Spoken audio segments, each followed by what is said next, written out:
Culture today, and culture of all the dimensions that we look at in sales and marketing is my favorite. And it's one that can make a massive difference to performance and often gets overlooked as a lever for performance.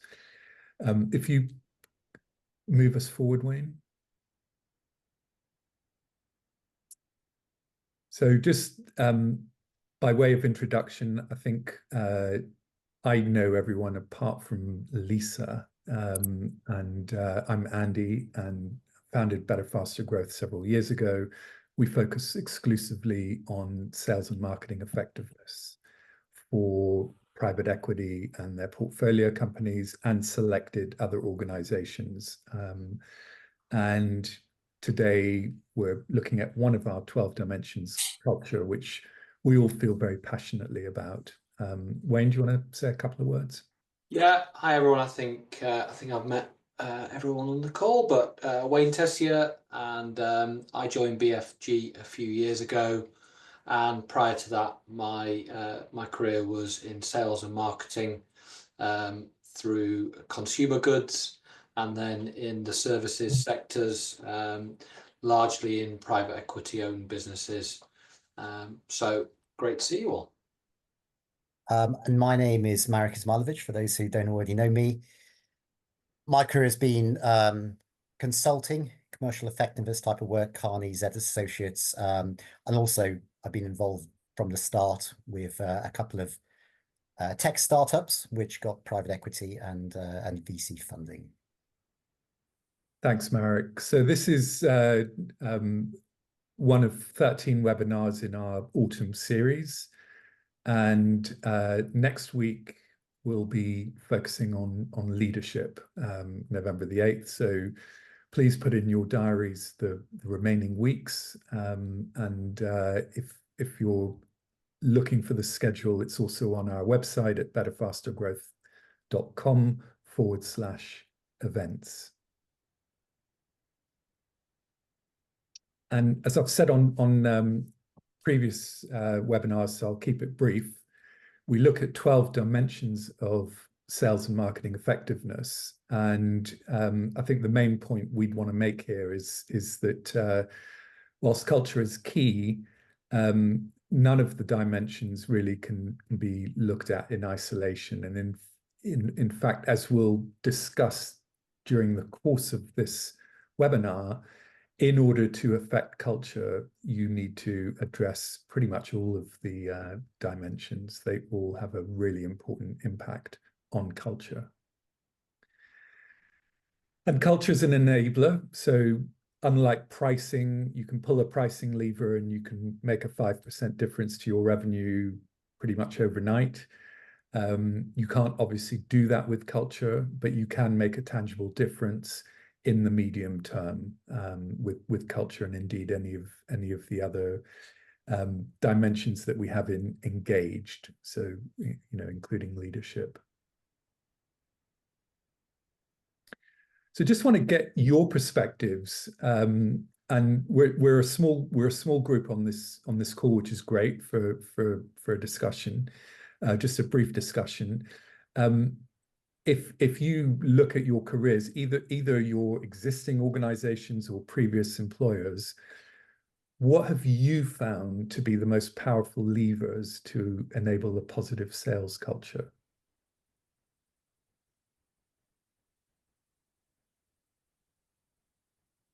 Andrew, let me put you on the spot. Well, I'm just thinking, to be truthful. I'm sort of like racking. There's a lot left. I guess over the years, in terms of a positive sales culture,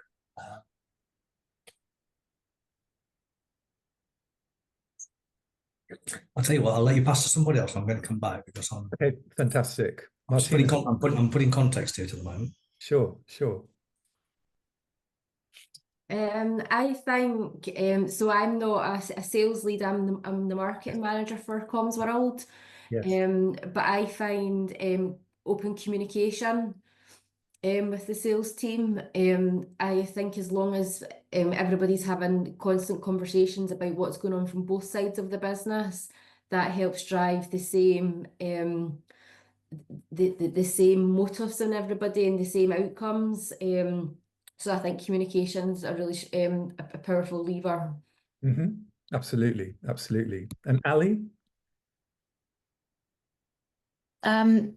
I don't have a sales team, but just in terms of my own client relationship with the hospitality industry, I would say that having aligned objectives and incentives is really helpful to drive the culture. Otherwise, you find that there's a conflict arising amongst departments. Yeah, absolutely. And Dave has said in the chat, good management and team bonds, getting on well with peers, each playing to each other's strengths, which is super important. Lisa? I think from my experience, I think keeping the whole team aware of changes and things that are going on within the organization and within the company, so that they feel part of a team. Absolutely. And Jim joins us from Georgia. I believe that's where you are today, Jim, and you're on mute. But if you'd like to give a perspective, that would be really, really useful, really helpful. Yes, good morning. I've been with our company for about 8 weeks now, but I do like the way that as we're pitching or putting together pitches and proposals, even before meeting with the clients, the whole team is involved, from commercial to ops to, everybody has their input to try to make sure we're presenting the best presentation possible with the most accurate information. Yeah, no, absolutely. Thank you, Jim. Back to you, Andrew. Yeah, I think I mean, in terms of the context, for me, it's absolutely about openness. It's about engagement. It's about taking our own people with us on the journey and being positive, and I guess getting those people engaged in the sales process, but also keeping them informed, being open and transparent about the activities within the business. So open communication that allows them to be positive, to take those messages back to market. Things like incentives, okay, yeah, they work in part, but I think the bigger one for me is about involvement, engagement, and openness around the business, and taking our people on the journey with us. Yeah, all great contributions. Thank you so much. We've got one more question before we'll share our approach. What do you think can stand in the way of a healthy culture within a sales team?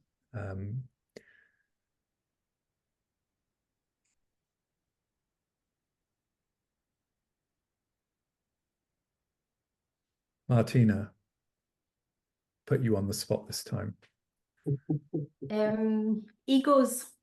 Yeah, especially within sales and marketing, right? Because your sales colleagues, more than any other function in the organization, tend to be on the maverick side, tend to be the ones with the egos. So we absolutely see that, definitely. Yeah.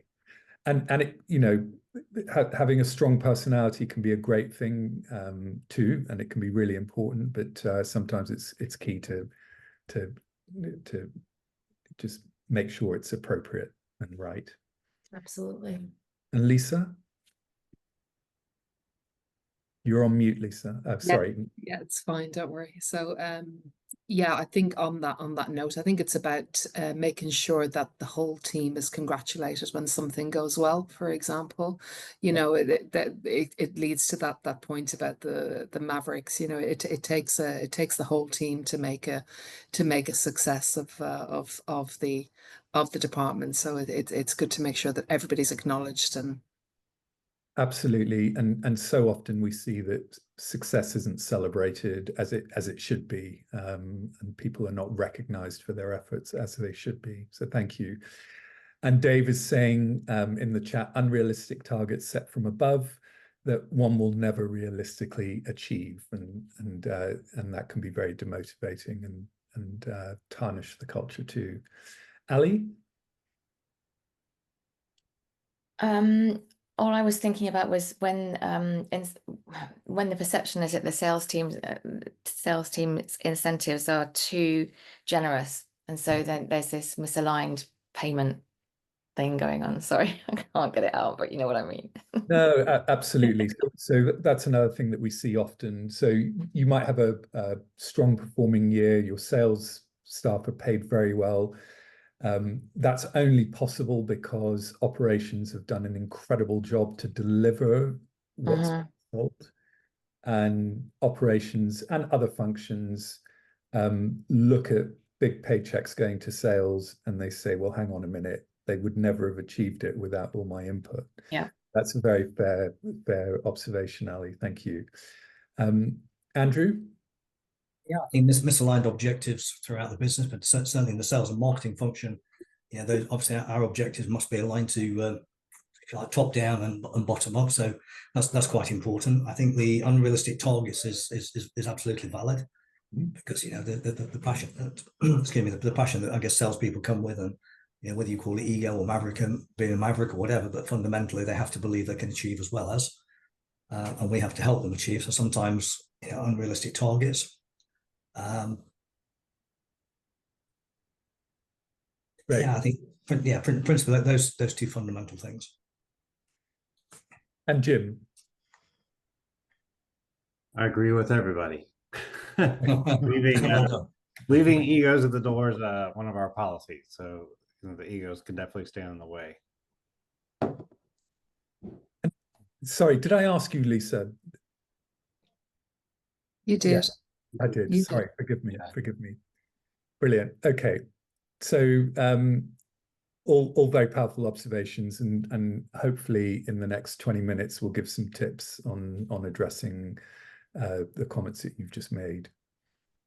So first of all, why is it important? Well, there are numerous studies, and this is just one of those, that say if you get the culture right, that leads to better financial performance. And this is one study that's been done by Bain, management consulting firm. If you Google, you'll see numerous other studies that say, you know, getting the culture right, good employee engagement leads to tangible results. And it kind of sounds obvious. And, you know, wherever we see a healthy culture, inevitably, there's a stronger likelihood. It's not a given, but there's a stronger likelihood of good financial performance. So it's absolutely key and often overlooked. And so we're going to, on this call, take you through a quick journey, starting with purpose and values, which I think is where you've got to start. Values by themselves is not enough. What's critically important is the behaviors that underpin those values, because that's what your culture is. It's your collective behavior, collective way of doing things. And then we'll share some perspectives, some tips on embedding behaviors. And over to you, Wayne. Thank you. Sorry. Okay. Just before I hand over to Wayne, so you'll all be familiar with purpose, vision, mission, values, and firms get very caught up in all of this, and they spend hours, days, months, a small fortune defining, or they ignore, but sometimes they define and define and define. What's really important is, why are we in business, which is your purpose, and sometimes people don't articulate a deliberate purpose statement. They just have a vision statement, but both are really talking about your why. And then your values are key too. So what do we stand for? What's really important to us? And now I'll hand over to Wayne. Thanks, Andy. So just on that subject, and thinking about, you know, why it's important. There's a great example, a great story, and it's one of those stories where we'll never quite know, I guess, if it's true, if it's folklore, or if it's been sort of morphed and changed over the years. But during the 60s and the space race, and to get a man or woman or anyone for that matter on the moon, there was an example where JFK the US president was going around the NASA space station, and he's walking around, and it might be quite obvious what everybody is doing, but he's doing what a president does and engaging with as many people as he can.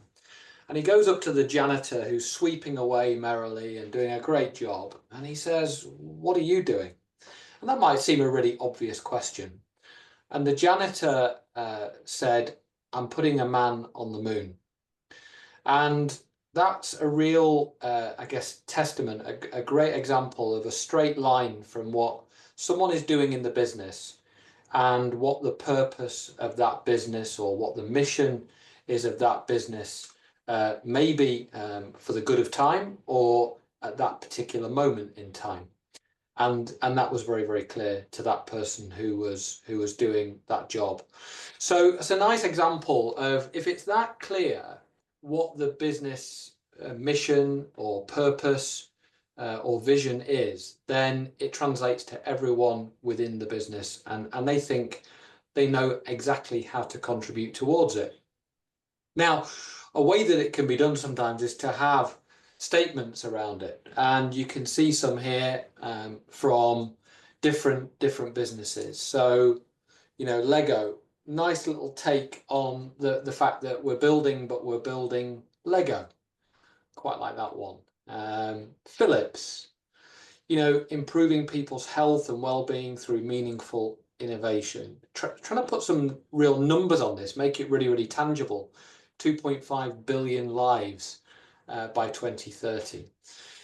And then Pearson, in the education and publishing sector, we help people realize the life they imagine through learning. So it's about making this bigger than about profit, often is the case. And actually profit is the fuel, and the fuel helps drive this wider purpose, and some really nice examples of that. And another example is Patagonia. For anyone who has bought into the Patagonia brand, I don't know if anybody on this call has, or indeed if anybody has thought, you know what, looks a little bit expensive to me, then maybe this is an explanation of why.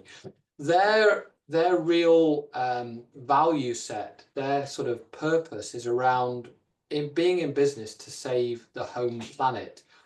And in fact, way back when, I mean, now we think of Patagonia as being a clothing company. Way back when they were founded was actually around climbing and mountaineering equipment. And they actually pivoted their whole business towards clothing. But before they did that mountaineering equipment, they changed their whole product design because it was having a detrimental effect on the planet. But it was the go-to product at the time. It was the convention. And they changed it, which was a real risk at that stage, but they did it. And then they pivoted into other products, as we know today, like clothing. In particular with clothing, they could see the detrimental impact of being in standard cotton, not organic. And they changed their whole supply chain, which at the time was, you know, was again hugely risky. But they did it because why? Because they're in business to save the home planet. And the more profit they make, the more they're able to do that through their charitable donations. So great examples here of, if it's clear and it's bigger than just profit, everyone can contribute, and it's not always without risk as well. Back to you, Andy. Well, I just want to build on that, Wayne. Patagonia, it's a privately held company, but it's worth $3 billion. So it's done pretty well for itself. And when we ask leaders, you know, what's your business all about?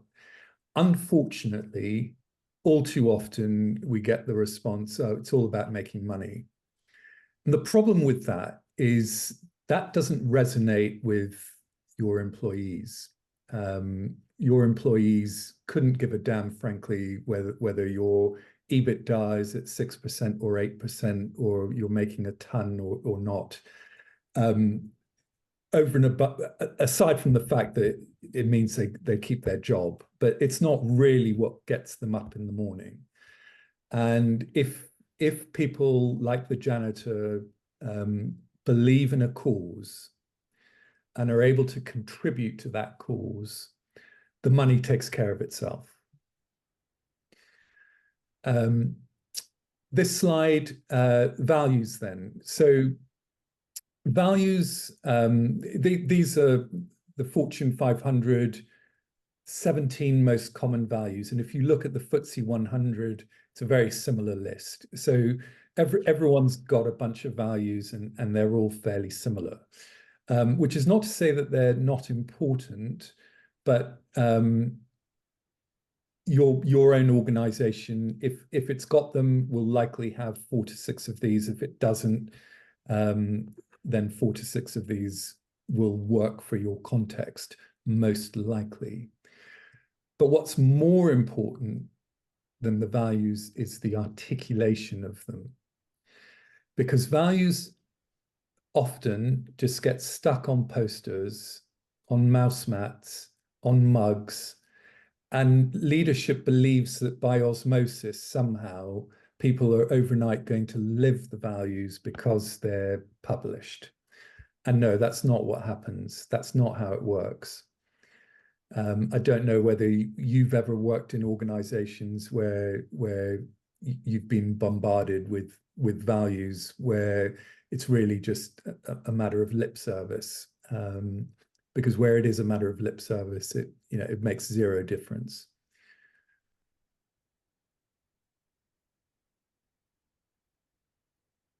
So what is important then? Well, what's important is to articulate the behaviors that will enable you to live each value.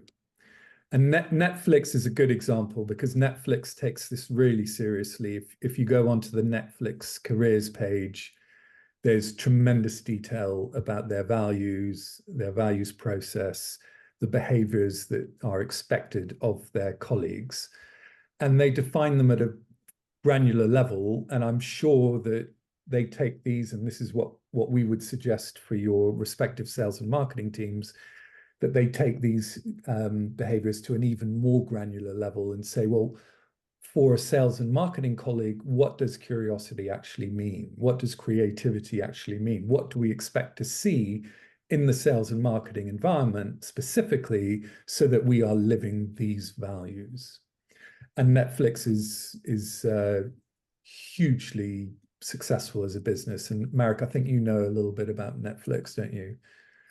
No. I mean, other than watching it 8 or 9 hours a day, 7 days a week, at least. We're not working you hard enough, Marek. Got it on in the background. No. To be honest,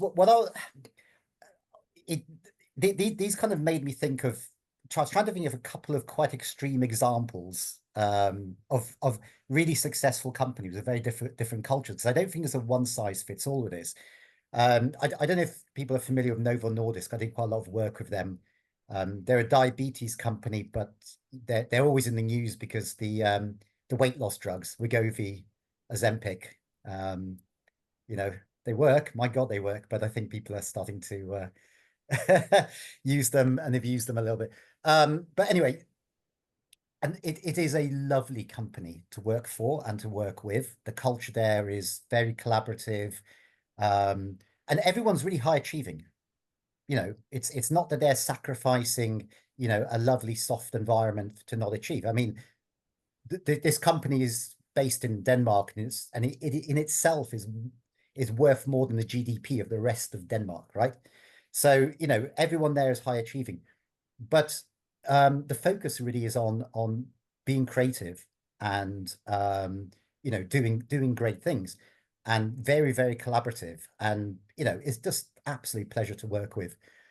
And it doesn't feel as bureaucratic as a lot of companies like this could be. And I've worked with very successful, very bureaucratic companies as well. So it's not like that's necessarily wrong. So that's one example. But another example, we mentioned Bain Consulting earlier. I mean, Bain Consulting. Again, hugely successful, but it's not really a kind of work-life balance kind of company, right? There's huge pressures. They chop a load of people out each year. If you're not good enough, it's up or out. In fact, they chop people out just to keep everyone else on their toes. you know, I've got some anecdote from a friend of mine where the partner came into the office and asked how many relationships there were in the office. And when he realized there weren't that many, he said, well, you know, we need to work you harder because you're meeting people outside of the office, right? So, you know, but I guess the point is, how are they successful? Well, they work hard, they play hard. You go to Thailand a lot, and, or, you know, various other holidays. But it's not even just that. It's not even just that kind of reward. I would say it's slightly cultish, right? They, you know, in their work meetings, they go Bane, and they sing "You're So Bane" and things like that. They genuinely are instilled right from the beginning to believe that they are the best. You know, they grudgingly respect their McKinsey, their great rival, but everyone else is just dirt beneath their feet. And interestingly, their clients too, right? I'm not trying to diss Bain. There's some very, very clever people doing very, very good work, but it's the slant, right? It's the way the culture is slanted towards just, you know, it's really, really, really, it's tuned up to the max, right? It's operating at 9,000 revs. And everyone is made to buy into it. But again, you know, two quite extreme examples, but, you know, but two very, very successful companies. So what I'm saying is there's not really one size fits all for achievement. I mean, I welcome anyone else's examples, really, or thoughts on any of that. Thanks, Marek. So if you don't have values in your organization, then defining them with the widest possible cross-section of the organization is key, 4 to 6 of them. But then thinking about our focus, where we're sales and marketing experts, the key is to put ourselves in the shoes of our customers. What values would they want us to have? And what would we have to do to live those values better than our competitors? And will they buy more from us if we exhibit the behaviors that the values suggest we should exhibit? And then with the behaviors, what's really key is to take each value and define behaviors at a very granular level. So if we've got innovation as a value, then for sales and marketing, what does that mean? Well, that means figuring out new ways of generating leads. So LinkedIn advertising didn't even exist a few years ago. Now you've got 1 billion people on the platform. TikTok, you know, it really depends on who you're targeting, but you know, every year, every couple of years, there are new routes to market, or there are new system possibilities, CRM solutions, etc., that can help you as a sales and marketing professional become more innovative. And so an expected behavior would be to always scan the horizon for what's new out there, both systems-wise and ways to reach audiences, and then to pilot, experiment, see what works, introduce it if it does, embed it, and discard it if it doesn't. If you could move us on, Wayne. So there's a quote from it's Tony Osaya, who's a successful tech guy, and it says, if you get the culture right, all the rest will take care of itself. Okay, I kind of agree with that, but I think we might turn that on its head a little bit, right? And I think that there's a lot more to building a culture than just defining the way you want to work. And you know, we always say that, you know, all our dimensions of sales effectiveness, which we have here, our 12 dimensions are interrelated. You know, you pull one, you kind of generally often have to, you know, pull another to get the results. So, for example, incentives, right? Incentives, we sort of alluded to already, drive a lot of culture. You know, are you ranking everyone from best to worst? Giving the top one, you know, sending the top one to to Tahiti, the President's Club, and making everyone else feel bad about themselves. Well, that's a culture. That's a culture that works. Or are you more collaborative? The organization, how does ops work with sales? Do they all hate each other because sales sells whatever they want to sell and blames ops not delivering it? And you know, it's all that kind of these sort of, potentially toxic relationships, which you can get around. I mean, it's not, it's not unusual to have those sort of feelings, but you can get around that. So, do you have a culture whereby salespeople are with customers, right? That's all they're focused on. They're out there. They have to be in their car, driving around, meeting customers. Or do you have a different culture where people are back at home, working from the office?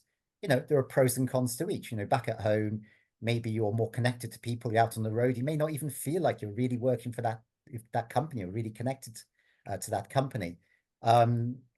And with all of these dimensions, I mean, there are many examples there, but all of these things, can build up to the way it feels to work for that company. Guys, I'm sure you have examples for every single one of these. I'll just add a little bit to what Marek's just said. If you take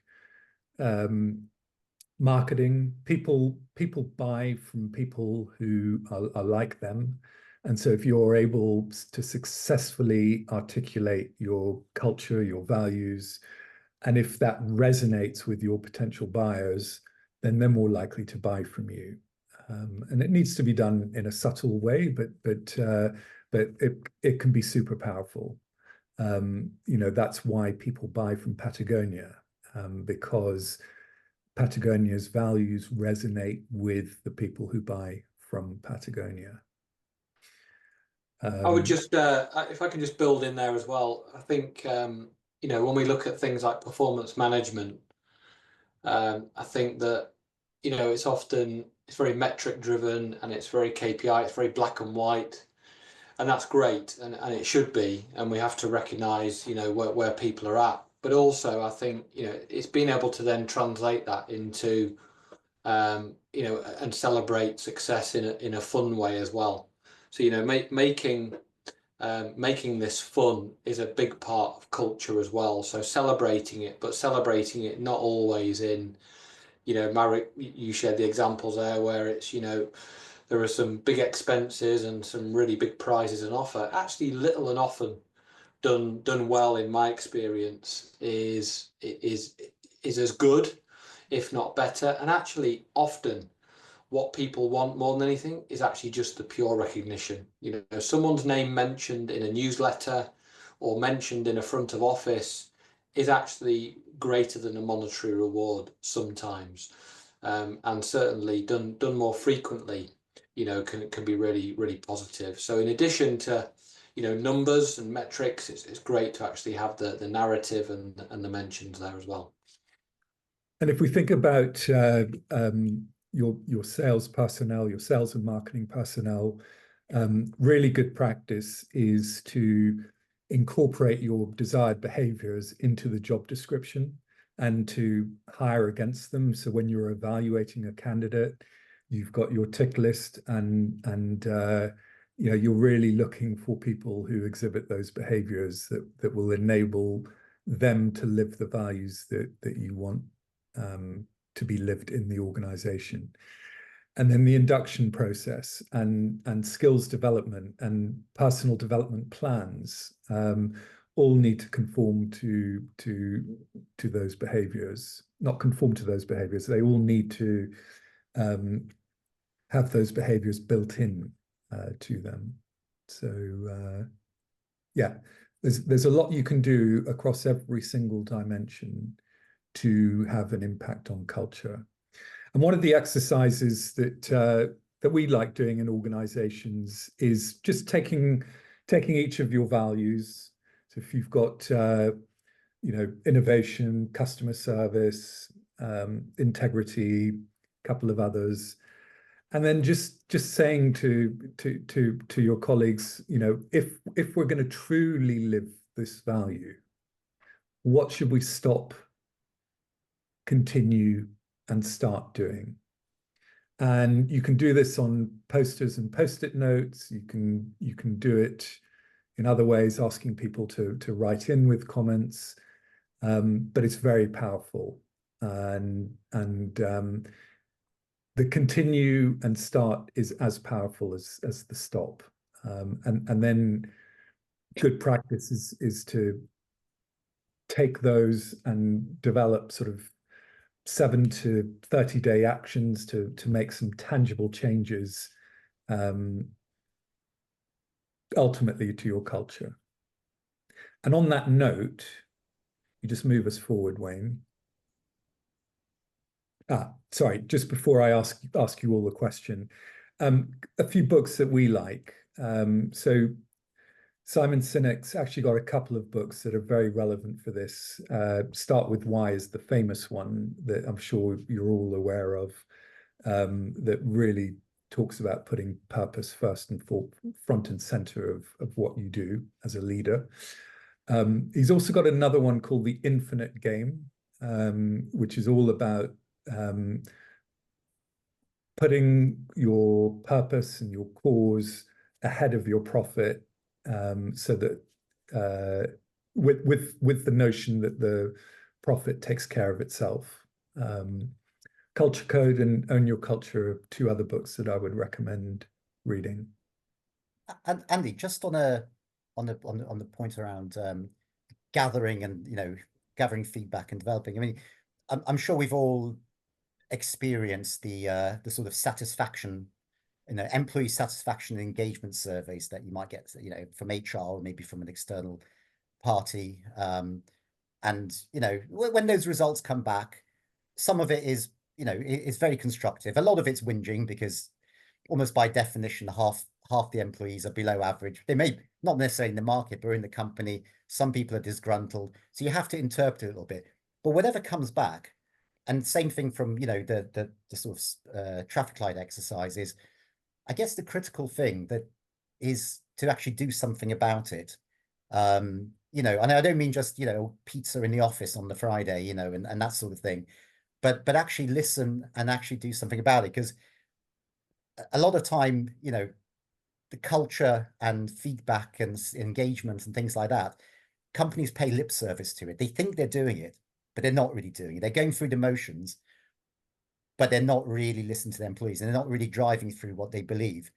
They're just getting on with it, right? So, just a health warning I would say is like, when you do these things, it is valuable, but you have to actually do something tangible then. Otherwise, the culture is, well, people don't really listen to me anyway, so what does it matter what I do? Yeah, you're spot on, Marek. Spot on, Marek. And that's the perfect segue to the next slide. What actions could you take in the next 7 to 30 days to improve your sales and marketing culture, potentially?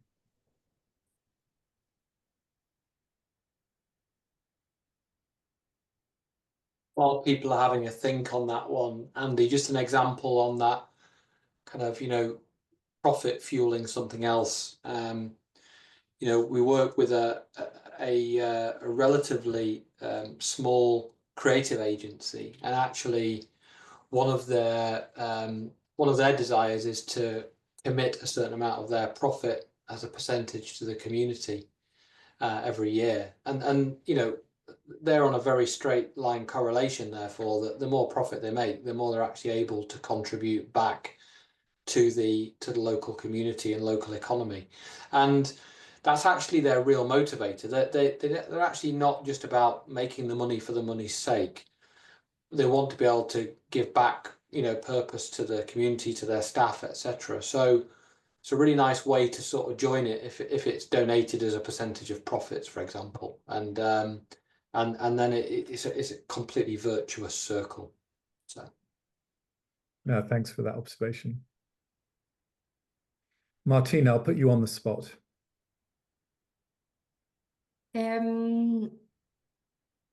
Obviously throughout the slides you've mentioned about like regular feedback and recognition, so not just in monetary value at the end of the year, but ongoing recognition. We quite often get good feedback through our customers as well. And I think a simple action from our point of view would be to not just to share it within the team, but to share it company-wide, so that everybody sees what responses and feedback we're getting. We now have an internal system where we can do that. So it not only recognises the people involved, but it recognises our customers, and it just shows the good that's going on throughout the company from different departments that are dealing with it, whether it's sales or whether it's an accounting problem or customer service. Brilliant. Great idea. Love it. Thanks, Martina. Andrew? I think there's a few things. So in terms of, we do have a vision, we have a mission, and we have values. And to Marek's point, are they printed on paper and do we live by them? Or is it great to put in a presentation and present to our customers and then we walk out and we forget about them? So I think one of the things that I can do and we can do is actually bring our salespeople again. Let's get embedded again with the vision, the mission, and those values of our business. So again, we're all aligned, but everybody shares or starts to share, and it becomes a reinforceable topic that instead of every now and then we get a client in, we present them, honesty, trust, collaboration, all the usual things that resonate with our customers, but actually then start to become more meaningful ourselves. The other thing we're about to do, when we're looking at it this morning, so it's in the next 30 days, there is an employee feedback questionnaire that's going out to all of our people across the entire business, and that'll be out within the next 2 weeks. So again, we can get feedback from that. And yes, there'll be people that whinge and people that have got gripes and that sort of thing. And sometimes you've got to see through that, but actually we find them very positive. However, what we then got to do is do something with them once we get them. Otherwise, it just becomes an annual questionnaire that goes out, as do PDPs. PDPs sometimes it's great because it's that time of year again, and HR says you have to do PDPs. And yes, you do tick boxes, and yes, you file them. But unless there's some training modules come out of it, or people can see some value to their contribution, to the input, to the discussions that you've had. And everybody can't have everything. But so, in terms of simple things, for me, vision, mission, the values, employee questionnaire, which is about to go out, and then some of the softer stuff that just take our people on a journey. Yeah, that's great, Andrew. Thank you. Thank you. And Lisa? Hey. I was going to say we've been through quite a big culture change at our company with the merger recently. So there's been a lot of work on that already, and I think what's actually happening at the moment is that we're doing a lot of work on trying to integrate the sales team in with the other operations of the company, so that there's that feeling of the sales feeling like they're appreciated and that their role is understood by the rest of the company, but equally that sales get an appreciation for the fact that they're not on their own. They've got the whole company around them to support the roles and the actions that that we're trying to do here. So it's just carry on with more of that. We've got a new facility, and I'm encouraging the guys to go over, have a look at it, feel the changes, feel the positive impact that's happening, and really know that that the culture is changing company wide, which obviously will have an impact on sales directly as well. Great stuff. And is Dave still with us? Because Dave normally jumps on the chat, but I've not seen anything on the chat. Yeah, sure. Yes. I think one of the guys did drop off. I think he had a client meeting. Yeah, Jim had to drop off, and Ali had to drop off. Dave is still with us, but he's on mute, and yeah, maybe on another call. he's saying, "Sorry, I'm still here. Also have to go now." That's fine. Great. No, those are all super helpful, useful observations, and we wish you all the very best of luck. And if there's anything we can do to support, you know where to find us. Just finish off by reminding you of our couple of things. Firstly, our Better, Faster Growth Grade questionnaire. Andrew, you've seen this, but for Martina and Lisa's benefit, it's a self-assessment of sales and marketing effectiveness that we give to CEOs, sales and marketing leaders, and you can see where your organization is against our benchmarks across the 12 different dimensions. And and you can have multiple people in the organization complete, so that you can also see where there's perhaps a lack of alignment, which can be really interesting, as long as people constructively get their heads together to address differences of views.